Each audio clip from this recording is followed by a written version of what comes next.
That's another real bad memory because we had to go to Kent State University and claim the body. I went on that one, so I must have been 9 or 10. And weather was just pure fog. And my sister Anita's husband drove, and he just followed a semi-truck all the way. He was a nice guy, real nice guy. His name was Tony Caraccio. So anyway, the mortician at the morgue there said, "What a waste.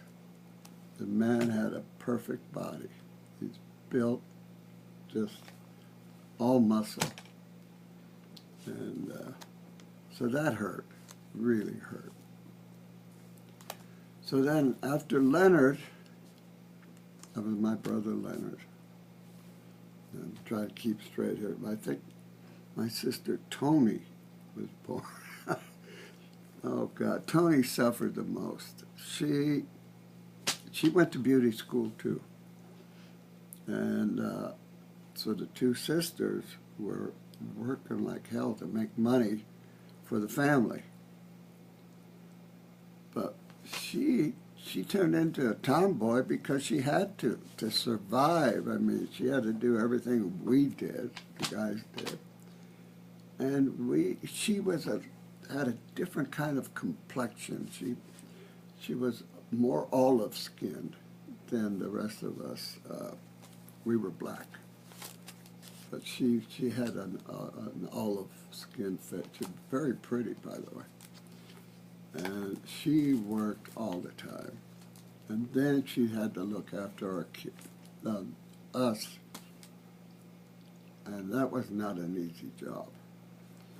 So my sister Tony was like a sweet, nice to all of us. She had a good heart. My mother used to say that all the time. Good heart, good heart. And then, of course, after Tony, Frank, and then me were born. I know I left somebody out. I have no idea who, but somebody's not in there. But it'll come to me later. So that was the family I was born and lived with. And I don't know if you know this or not, but Italians are very emotional. And they burst out with their emotions at all times. So our house would be considered loud because everybody's yelling and screaming. But that's called a normal conversation for Italians. That's nothing unusual. All during this time, my mother continued to raise all of the kids, and she was losing them one at a time. 4 of them died at the age of 21 years old, in their prime. My mother was trying to survive by buying houses and then selling them after we fixed them up. Well, my brothers all were good at just about anything. I mean, carpenter, plumbing, cement work, whatever. We did it, and we did it to fix up wherever we lived. She was flipping houses. Well, 50, 60 years ago, 70 years ago, she knew how to flip houses. Just buy an old one, fix it up, and bam, sell it. Until we moved to 43rd Street. So my mother gradually started making money. Not a lot. But then she was talking to the kids about, you should buy this house or buy that or whatever. She always had her eyes open for a good deal.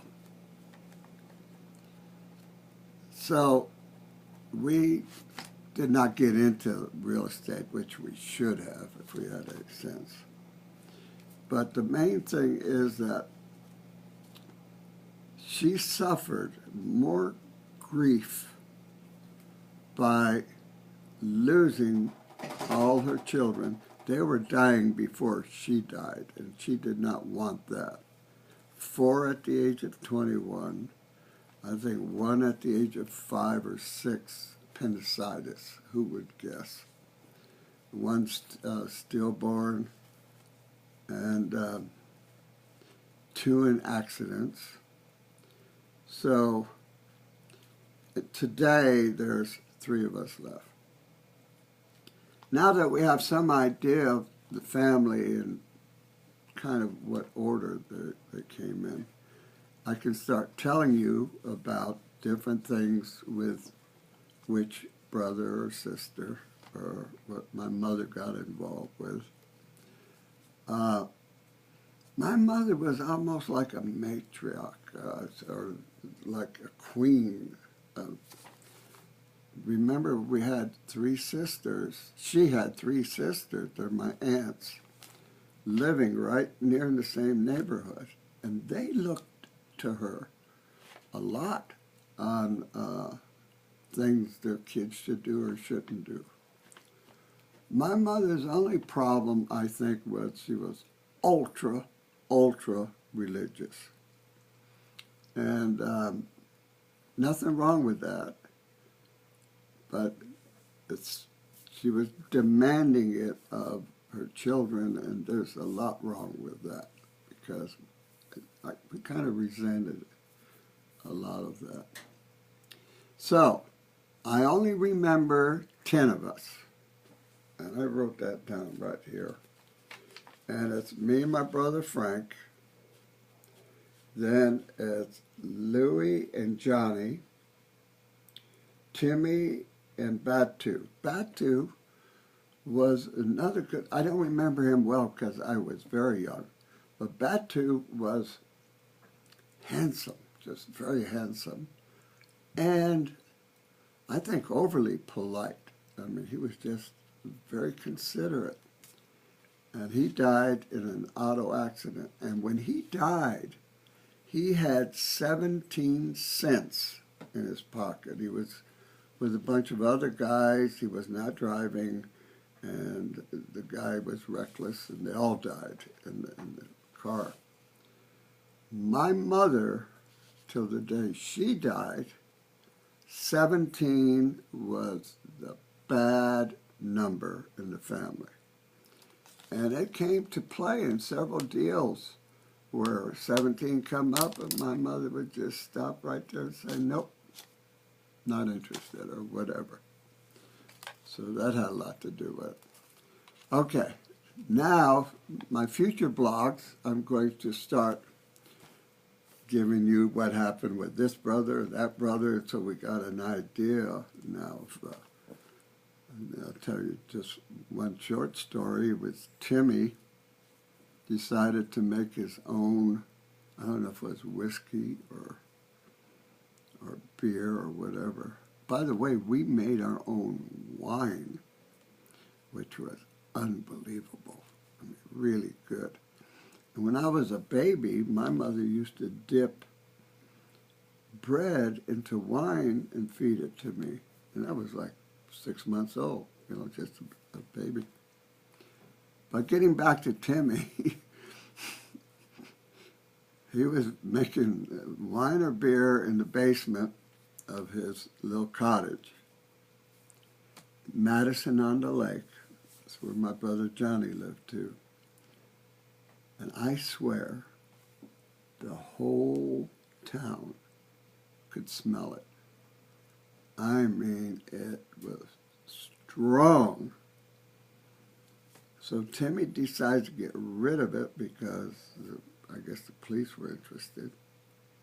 And he tries to dump 5 barrels of rye, wheat, or whatever it was in the sewer. We know what happened there, don't we? I mean, we were up to here in beer or wine or whatever. So But anyway, I'll tell you more about some of these things later. I'm enjoying just talking about my mother and my family. And I think some of the things you'll enjoy. And if not, at least I had your attention for a while. So, till next time.